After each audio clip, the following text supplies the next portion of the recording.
Broad sheet scandal میں ملک کا اربوں روپے کا نقصان ہو گیا اور سوال اٹھ رہا ہے کہ یہ معاملہ کیسے حل ہو۔ آئے روز جو تفصیلات سامنے آ رہی ہیں ان میں مزید مشکوک کردار سامنے آ رہے ہیں۔ روزنامہ دی نیوز میں سابق ایڈیشنل اٹارنی جنرل زاہد ابراہیم کا آرٹیکل چھایا ہوا۔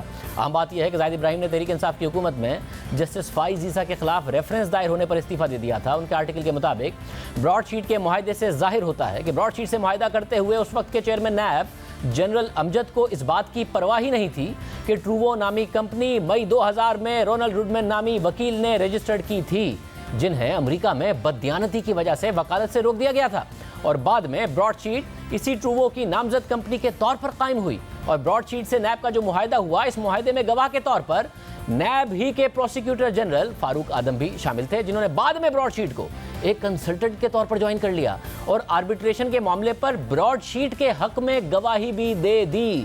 یہ کانفلکٹ آف انٹرسٹ کی ایک بہت بڑی مثال ہے، یعنی نیب کا پروسیکیوٹر جنرل جس نے معاہدے کے وقت نیب کے نمائندے اور گواہ کی حیثیت سے معاہدے پر دستخط کیے، اور بعد میں جب براڈ شیٹ نے نیب کے خلاف جرمانے کا دعویٰ کر دیا تو وہ براڈ شیٹ کے کنسلٹنٹ بن گئے اور ان کے حق میں ہی گواہی بھی دے دی۔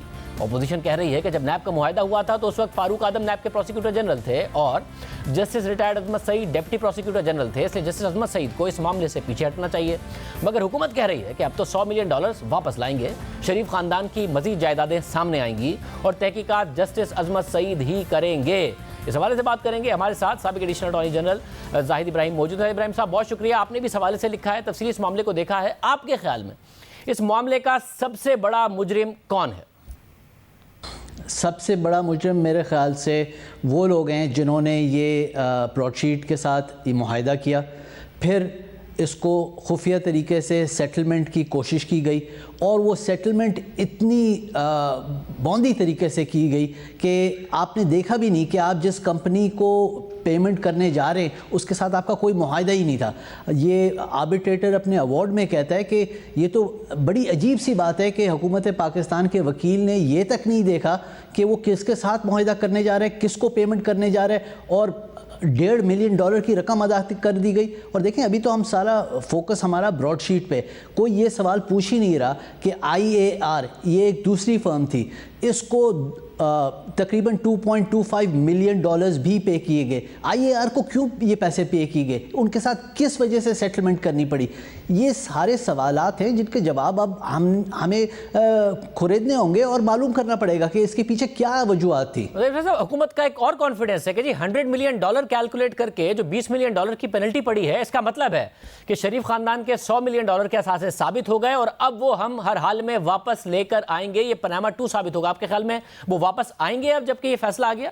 نہیں، ایسی کوئی بات نہیں ہے۔ صرف جو آربیٹریٹر نے جو فیصلہ دیا ہے، انہوں نے JIT کی رپورٹ اور JIT کی رپورٹ میں جو ایسٹس کی کہانی دی گئی تھی اس سے انہوں نے ایک فگر نکال لیا $800 ملین کا۔